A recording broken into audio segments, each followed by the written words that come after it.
Shalom, selamat malam. Senang sekali dapat menyapa Bapak Ibu kembali dalam program My Way, renungan singkat malam hari.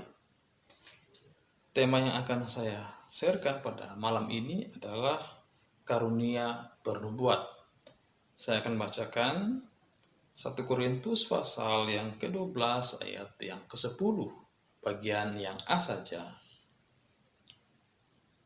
Kepada yang seorang Roh memberikan kuasa untuk mengadakan mujizat, dan kepada yang lain Ia memberikan karunia untuk bernubuat.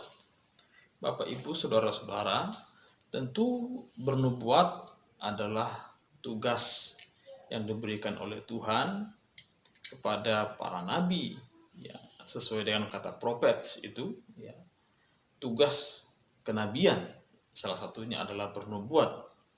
Dan kalau kita perhatikan dalam teks ini, kita juga perlu memahami apa itu nubuat. Nubuat itu secara sederhana adalah sesuatu yang dinyatakan lebih dahulu sebelum peristiwa itu terjadi. Ya. Jadi sebelum peristiwa itu terjadi, sudah disampaikan atau dinyatakan terlebih dahulu bahwa akan ada satu peristiwa tertentu yang akan terjadi di masa yang akan datang. Itulah arti daripada nubuat.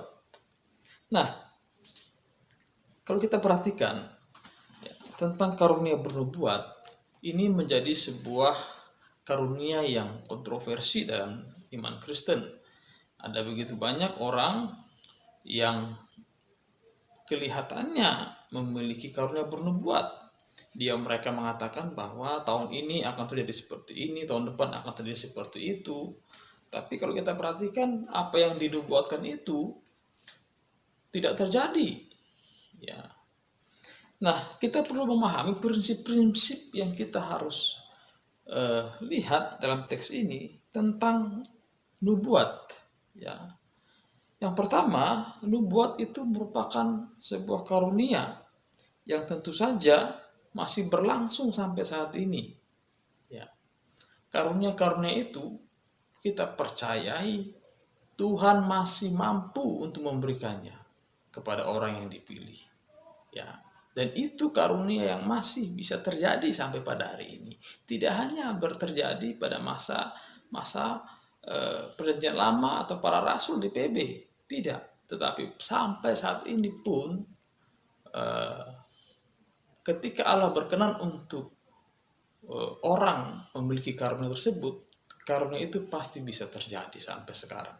Yang kedua, kita harus punya pemahaman bahwa tidak semua orang yang memiliki karunia nubuat atau mengaku-ngaku memiliki karunia nubuat itu adalah benar. Ya, tidak serta-merta ketika seseorang, meskipun dia seorang hamba Tuhan, mengaku kalau saya punya karunia begini dan seterusnya, bahwa tahun depan akan terjadi seperti ini, itu kita tidak boleh mengklaim sebuah kebenaran. Ya, seperti itu.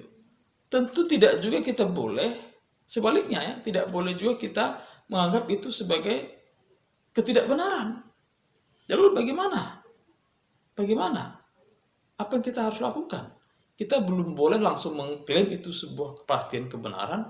Di saat yang sama kita juga tidak boleh mengklaim itu pasti salah. Kita lihat yang ketiga. Prinsip yang ketiga, bahwa nubuat itu harus ditafsirkan. Tidak boleh sembarangan. Ya. Nah, bagaimana menafsirkannya? Tentu kita harus melihat kepada Alkitab yang akan menguji kebenaran itu. Ya. Di samping itu juga waktu yang akan menentukan. Ya, kita melihat dulu orang sibuk dan ramai bahwa tahun 2012 akan terjadi kiamat. Ya. Dan tidak ada sudah beberapa orang-orang Kristen yang salah memahami nubuatan itu, tapi tidak terjadi. Nah, oleh sebab itu kita harus melihat bahwa nubuatan itu harus ditafsirkan dengan kitab suci sebagai sebuah standar kebenaran. Yang keempat, bagaimana prinsip kita memahami nubuat? Nubuat itu tidak boleh disepelekan.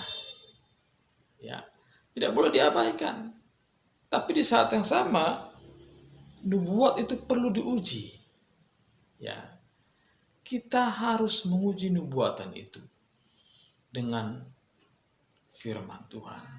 Salah satu prinsip menafsirkan Alkitab adalah bahwa Alkitab akan menafsirkan dirinya sendiri. Setiap teks dalam Alkitab itu tidak boleh bertentangan dengan teks yang lain. Salah satu contoh, tadi saya sudah sampaikan bahwa akan terjadi kiamat tahun 2012, itu peristiwa-peristiwa yang lalu. Nah, kita melihat di teks yang lain bahwa Yesus pernah berkata, tidak seorang pun yang tahu kapan datangnya hari kiamat. Bahkan sang anak pun tidak tahu, dikatakan di dalam teks itu. Nah ini, tapi kita melihat orang lain merasa tahu dan bernubuat tahun 2012 akan kiamat. Tentu tidak sesuai dengan ajaran Alkitab. Nah itulah cara mengujinya, Bapak Ibu Saudara. Ya tentu saja kita memerlukan pemahaman-pemahaman yang sangat mendasar. Ada konsep-konsep atau tahapan-tahapan sistematika di dalam kita menafsirkan sebuah teks, yang tentu saya tidak bisa menjelaskan itu di kesempatan ini. Tapi yang jelas, salah satu prinsip Alkitab yang harus kita pegang, bahwa Alkitab itu menafsirkan dirinya, dan dia tidak akan pernah bertentangan satu dengan yang lain.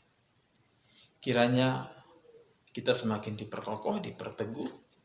Ya, ujilah segala sesuatu, itu kata Alkitab.